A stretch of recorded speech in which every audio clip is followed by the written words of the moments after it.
हैं, लेकिन उस पूजा पद्धति में जो सबसे कठिन पूजा पद्धति है वो है मूर्ति पूजा। और पद्धतियां तो सरल हैं, लेकिन मूर्ति पूजा में जैसे अपनी सनातन परंपरा है उसके अनुसार ही करना पड़ेगा, नहीं तो देवता प्रसन्न के स्थान पर अप्रसन्न हो जाते हैं। उन देवताओं को प्रसन्न करने के लिए ऐसा दशनामी पद्धति में इन सब पुजारी गोस्वामी जी महाराज, ये जो पुजारी पद्धति है यही अपने देश को धर्म सिखाने वाली पद्धति है। भगवान हनुमान जी ने जो सेवक थे भगवान श्री राम के, वो हमेशा राम काज में संलग्न रहते थे। लेकिन भगवान का अवतार किस लिए हुआ था? राम काज के लिए। तो राम काज क्या था? तो जो भगवान के अवतार का हेतु है वही हम सब लोगों के लिए वही राम काज है।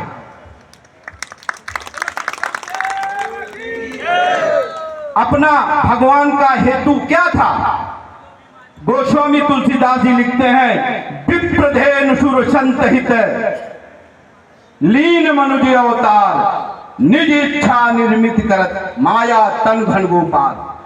विप्र धेन सुर संत, इनके लिए भगवान अवतार लेते हैं इस सृष्टि पर, जिसमें पहला रखा विप्र। विप्र को पहला क्यों रखा? कि अपने जो सनातन धर्म है उसके जीवन जीने की जो कला है उसको पुरुषार्थ चतुष्टय कहते हैं। धर्म, अर्थ, काम, मोक्ष, इनमें यदि धारणा हमारी हो जाए तो हमारा जीवन निश्चित ही मंगलमय हो जाता है।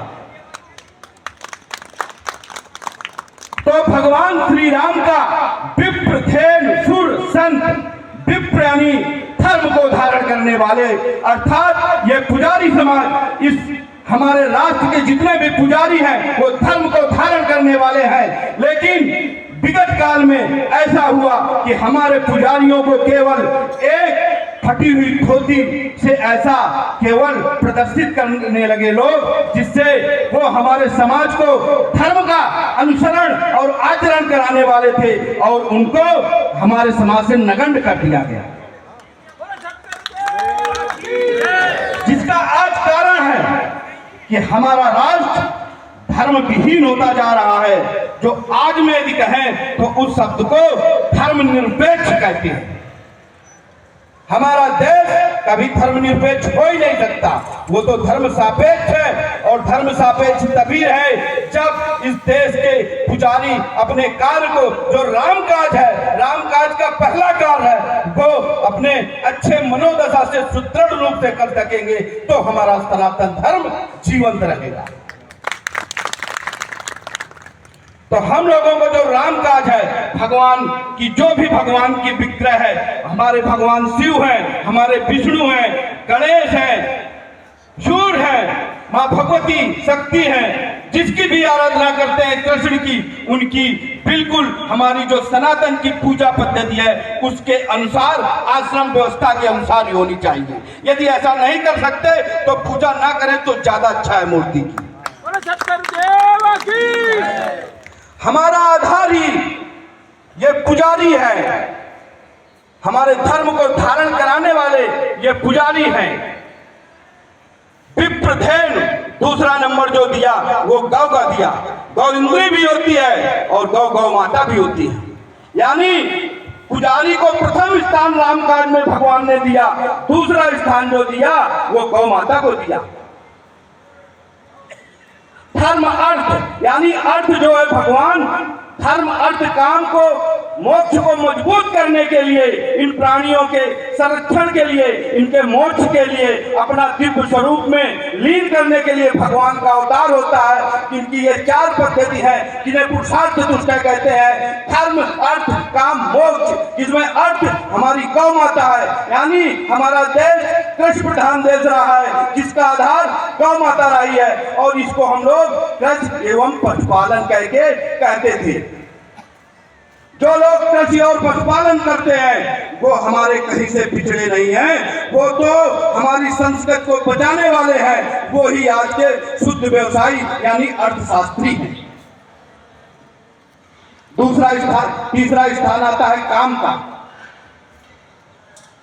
तो कामनाएं किसके द्वारा पूर्ति होती हैं? तो कहा विप्रधेनु सुर यानी देवताओं के द्वारा। जब हम इनकी ठीक ढंग से, जो पुजारी है पूजा करेगा और जो लोग आते हैं अपनी मनौती के लिए पूजा करवाएंगे, ठीक पद्धति से पूजा होगी, ठीक ढंग से कमाए हुए अर्थ यानी धर्म के मार्ग से आए हुए अर्थ के द्वारा जब इन देवताओं की पूजा होगी तो हमको निश्चित ही इन संतों की शरणागति मिलेगी, जिसको हम लोग मोक्ष कहते हैं। इतनी सरल पद्धति अन्य किसी ना तो देश में है ना तो किसी संप्रदाय में है, फिर भी हम अपनी इतनी सरल पद्धति को छोड़ रहे हैं। अपनी वाणी को बहुत कुछ ना कहते हुए विराम की ओर ले चलते हैं, लेकिन बस इतना कहना चाहते हैं कि अपनी जो पूजा पद्धति है, प्राचीन पूजा पद्धति है, जैसी भी पूजा पद्धति है, जैसी आश्रम व्यवस्था है, उसके अनुसार संचालित करें। इसमें किसी का कोई भेदभाव नहीं है। यही हमारे कल्याण का मुख्य मार्ग है। अपनी वाणी को सदगुरुदेव भगवान के चरणों में, भगवान शिव भोलेनाथ के चरणों में, भगवान विष्णु के छठे अवतार दत्तात्रेय भगवान के शिव चरणों में समर्पित करते हैं। एक बार भगवत नाम स्मरण करें। हरे राम